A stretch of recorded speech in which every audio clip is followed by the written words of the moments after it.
Lady Lazarus by Sylvia Plath. Structure, Summary, Analysis. Hello and welcome to the discourse.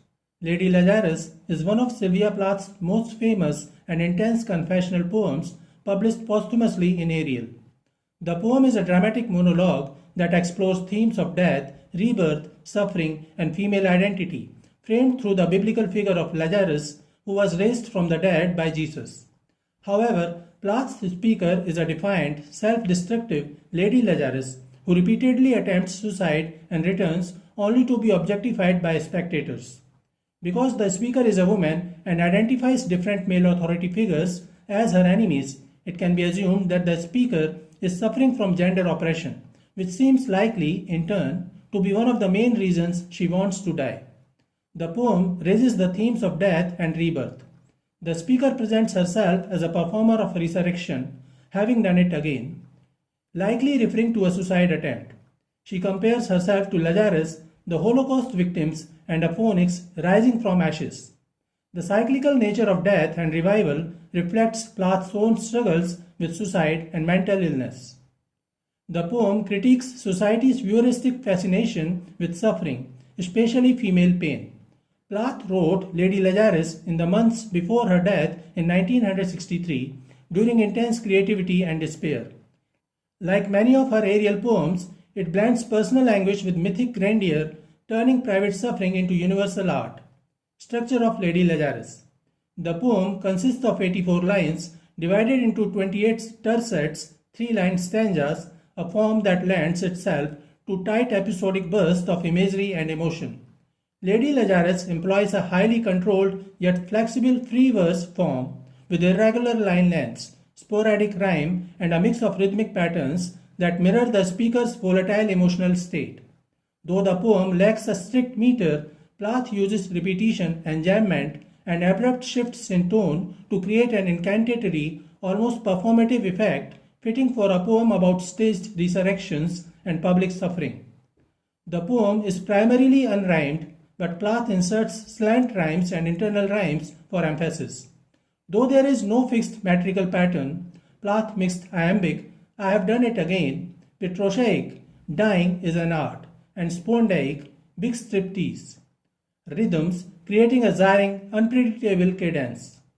The poet has used refrain and repetition, enjambment, caesura, allusion, metaphor, simile, personification, hyperbole, irony, and symbolism in the poem. Summary of Lady Lazarus, lines 1 to 3. I have done it again, 1 year in every 10, I manage it. The poem begins on a mysterious note. The speaker confirms that she has done it again, but what has she done? What is this mysterious it? One thing is clear, the speaker is engaged in a kind of cycle. She keeps doing it again, and this cycle has endured across decades.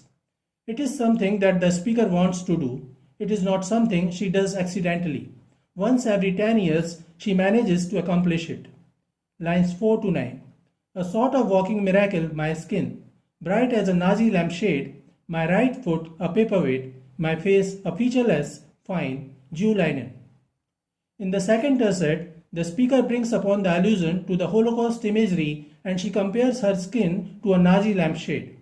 It is known that the Nazi people used the skin of the Jews to make lampshades. Plath uses this horrifying metaphor to compare her own suffering to those in Nazi concentration camps. It should be noted that Sylvia Plath's father was a German immigrant to the US. As a child, Plath was proud of her German heritage, but this began to shift during World War II, when she began feeling shame about her ethnicity due to the atrocities of Nazis against the Jews. She uses metaphor to express the heaviness of grievance by comparing her foot to a paperweight. It suggests that her emotional pain was so real that it felt like a physical weight. The imagery of a featureless face suggests the lack of identity and self-worth. She then alludes to the biblical figure of Lazarus.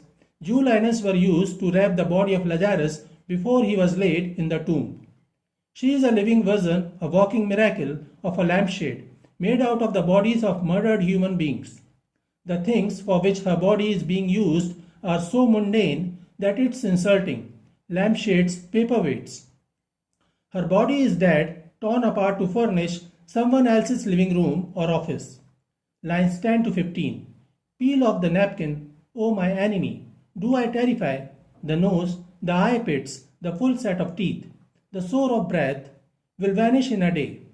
In the fourth set, the speaker uses apostrophe and directly addresses the audience as enemy. She challenges the audience to look at her for who she really is. She does not believe that anyone would want to really know her, to peer into her soul and really know how she is. She thinks so because she feels she terrifies the audience. After all, although she is alive in the flesh, her soul is dead. She describes what she looks like, and even this simple act takes on a grotesque tone. She figures herself as a kind of living corpse with eye pits instead of eyeballs, and sore breath that will disappear once she is actually dead in a day. Lines 16 to 21. Soon the flesh, the grave cave 8, will be at home on me. And I am a smiling woman, I am only 30, and like the cat, I have 9 times to die. The speaker continues to explain the effects of death, or what she did and kept doing every 10 years. As soon as her breath vanishes, she will be laid in the grave, which will devour her flesh. She describes the rotting of dead flesh to convey the way she feels that her soul is decomposing. Then she reveals that she is a woman in her 30s, and despite her near-death experience, she is smiling. However, the tone of Lady Lazarus reveals that she is disappointed at being alive. Then she uses a simile and says that she is like the cat with 9 lives. However, she has 9 deaths, and she has to die 9 times. Lines 22 to 27. This is number 3, what a trash, to annihilate each decade. What a million filaments the peanut crunching crowd shoves in to see. She already declared that she keeps repeating it once every 10 years. In her 30s, it must be the 3rd attempt to die. She has 6 more. The mystery unfolds. The 8 in the first set is death or attempt to die, suicide. The speaker offers more details about her 3rd time dying and compares it to annihilation. She feels as if she has been destroyed once a decade. At the same time, she declares that her life is nothing but trash, justifies her attempts to die, and wonders why not annihilate something worth destroying. She compares her life to million filaments of trash. Then she describes the unwanted attention she has been offered by people because she just could not die despite her attempt. She calls them the peanut crunching crowd, suggesting that they are only in her life to scoff at her and make a spectacle of her. Lines 28 to 33. Then unwrap me hand and foot, the big striptease. Gentlemen, ladies. These are my hands, my knees. I may be skin and bone. In this stanza, the speaker suggests that despite her emotional pain, suffering, and physical deterioration, she is just a joke and entertainment for the crowd, who show no sympathy to her. However, they do show great attention towards her decadence, as it is an entertaining show.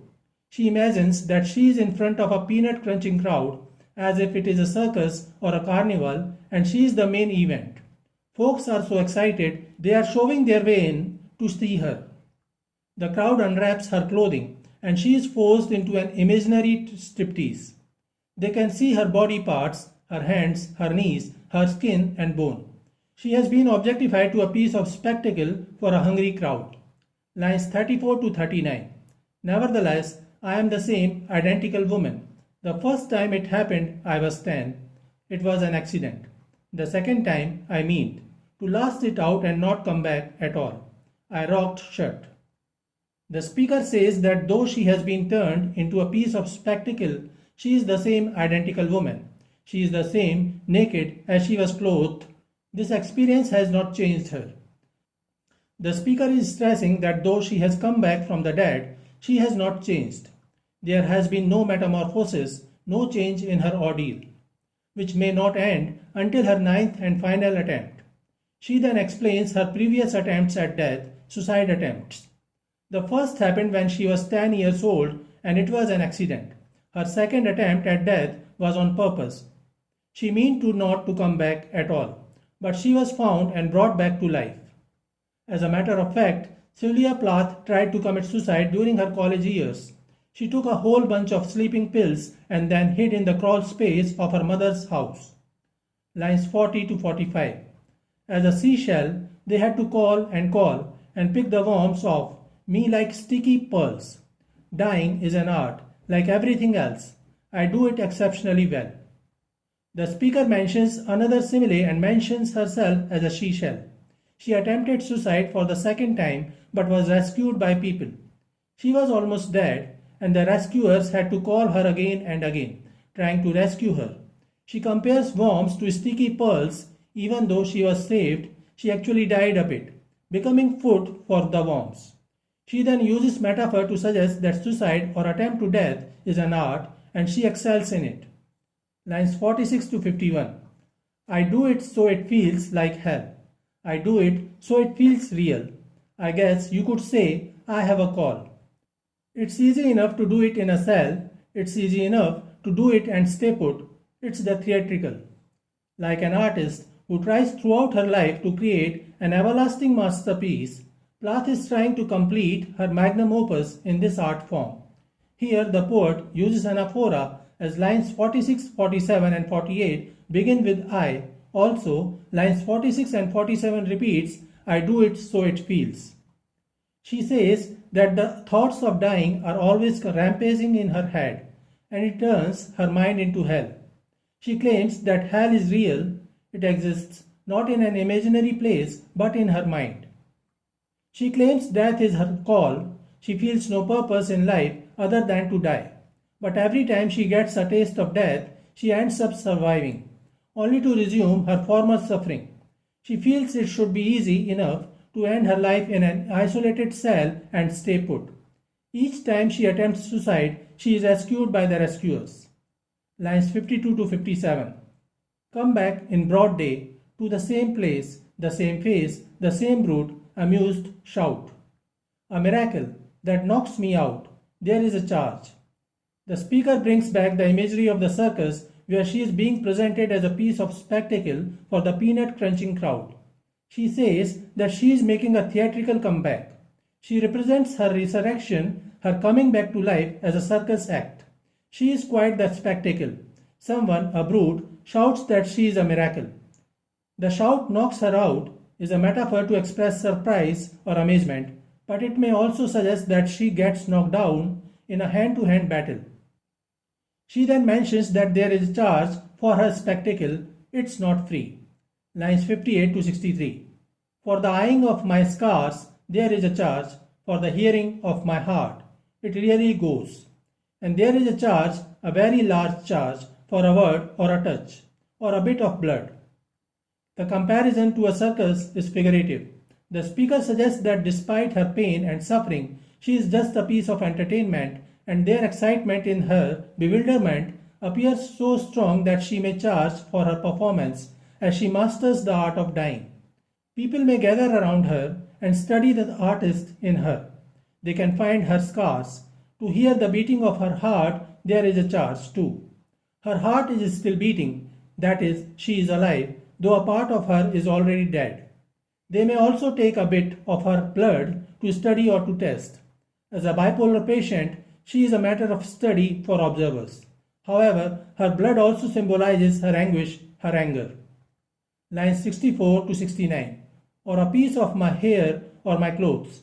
So her doctor, so her enemy. I am yours opus, I am your valuable, the pure gold baby. In these lines, the poet again alludes to Nazi atrocities and Holocaust imagery. She mentions her doctor as her enemy and addresses the doctor as her doctor. In German, HERR means Mr. In a way, the poet compares Nazism and patriarchy while also comparing oppressed Jews and women, victims of Nazism and patriarchy, respectively. Nazi doctors performed a ton of cruel and lethal experiments on the Jewish people. They often brought the Jewish victims back to health only to resume their suffering and experiments. The speaker then reveals why she thinks men are enemies. She says she is valuable to men only as an object, beautiful but hard and lifeless. She does not deny that she is valuable to some people, particularly men, but only as a cold, hard object of beauty, not as a human being. As an object of beauty, she is valuable, but she does not charge. The doctors, the Nazis, the men charge for her spectacle. Her performance, she like Jews remains a victim. Lines 70 to 75. That melts to a shriek.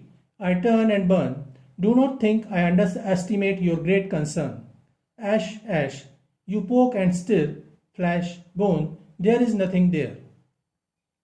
The speaker suggests that it is a man's world and she is valuable for man, as valuable as gold. They keep experimenting on her and she melts with a shriek because though they do not consider her a living being, she is. She says that she does not underestimate their concerns about her. She realizes that she is valuable to them but only as an object for their pleasure. She imagines as if she has been burned alive in a concentration camp crematorium. The Nazis still continue to check the victims, the things of experiment. They poke and stir but find no remaining flesh or bones but ash. Lines 76 to 81. A cake of soap, a wedding ring, a gold filling. Her God, her Lucifer, beware, beware.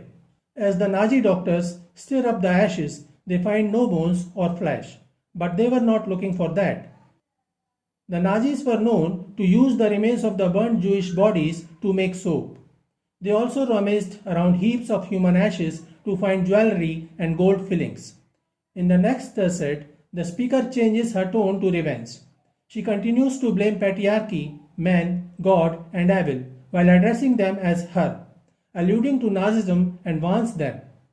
Lines 82 to 84.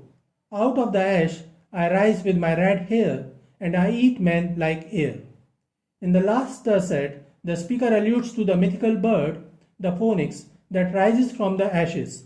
She imagines that she has been burned to death by the Nazis, but here she resurrects. She stays true to her name, but unlike the Lazarus in the Bible, she does not need Jesus or anyone to make her resurrection happen. She does it all her own, and once she resurrects, she gains the power to end the evil, oppressive patriarchy. So this is it for today. We will continue to discuss the history of American English literature.